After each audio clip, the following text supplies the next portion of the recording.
BJP में अंदरूनी बगावत। जम्मू कश्मीर बीजेपी नेता जय सिरवाल बोले, हमने कश्मीरी पंडितों के दर्द का सिर्फ चुनावी इस्तेमाल किया। उन्होंने कहा, बीजेपी को अब काम से भरोसा जीतना होगा, न कि नारे से। ये बयान पार्टी के भीतर बढ़ती नाराजगी की तरफ इशारा है। नेताओं की चुप्पी अब सवाल बन गई है। सिद्धारमैया का पलटवार, हमने कोई पैसा नहीं भेजा। कर्नाटक के सीएम बोले, बीजेपी झूठ फैलाने में माहिर है। कहा, हम विकास के लिए काम कर रहे हैं, साजिश के लिए नहीं। उन्होंने सवाल किया कि बिहार चुनाव में बीजेपी के पास इतना पैसा आया कहां से। राजनीति में जवाबी हमला तेज हुआ है। चिराग पासवान को बड़ा झटका। मडौरा सीट से एलजेपी प्रत्याशी सीमा सिंह का नामांकन रद्द। अब एनडीए की स्थिति उस क्षेत्र में कमजोर हो गई है।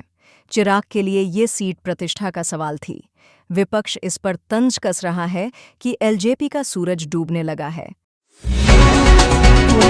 महाराष्ट्र में 96 लाख फर्जी वोटर। राज ठाकरे बोले, चुनाव आयोग मतदाता सूची की जांच करे।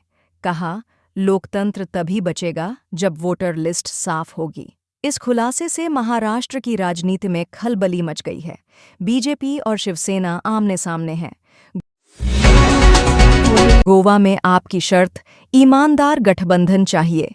आप नेता अमित पालेकर बोले, सत्ता नहीं, नीयत साफ चाहिए। कांग्रेस और क्षेत्रीय दलों को चुनौती दी। गोवा में विपक्षी एकता की बातें फिर से तेज हुई हैं। लोग अब देख रहे हैं कि विपक्ष साथ आता है या बिखरता है। लाडली बहन योजना में धांधली का खुलासा आरटीआई में पता चला। 12,431 पुरुषों को भी 1,500 रुपये महीना मिला। योजना सिर्फ महिलाओं के लिए थी, फिर भी गड़बड़ी हुई। सरकार पर जवाब देने का दबाव बढ़ा। विपक्ष ने कहा, जनता का पैसा बर्बाद किया जा रहा है।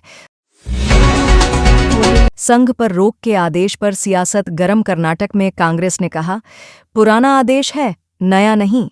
बीजेपी बोली, कांग्रेस संघ से डर गई है। राज्य में संघ और सरकार का टकराव बढ़ता जा रहा है। राजनीति का केंद्र अब विचारधारा की लड़ाई बन गया है। प्रियंक खरगे ने केंद्र पर लगाया पक्षपात का आरोप। बाढ़ राहत फंड में भेदभाव का मुद्दा गरमाया। कर्नाटक को सिर्फ 384 करोड़ मिले, बाकी राज्यों को ज्यादा। खरगे बोले, केंद्र गैर बीजेपी राज्यों को सजा दे रहा है। कांग्रेस ने इसे संघीय ढांचे पर हमला बताया। बंगाल में महिलाओं की सुरक्षा पर राज्यपाल की नाराजगी। राज्यपाल बोले, बंगाल महिलाओं के लिए असुरक्षित बन गया है। उन्होंने सरकार से रिपोर्ट मांगी है। विपक्ष ने इसे राज्य सरकार की विफलता बताया। ममता सरकार अब दबाव में दिखाई दे रही है। चिराग पासवान का नया बयान, हर नेता चाहता है उसका नेता मुख्यमंत्री बने। लोग इसे मोदी पर इशारा मान रहे हैं। चिराग की राजनीति में नया तेवर दिखा है। वो अब खुद को एनडीए में मजबूत स्थिति में दिखाना चाहते हैं। राजनीतिक गलियारों में चर्चा तेज है। यूपी में बिजली संकट गहराया। कई जिलों में 10 से 12 घंटे की कटौती जारी। सरकार ने कहा, कोयला सप्लाई में दिक्कत है। लोग सड़कों पर विरोध कर रहे हैं। विपक्ष बोला, बिजली गई, सरकार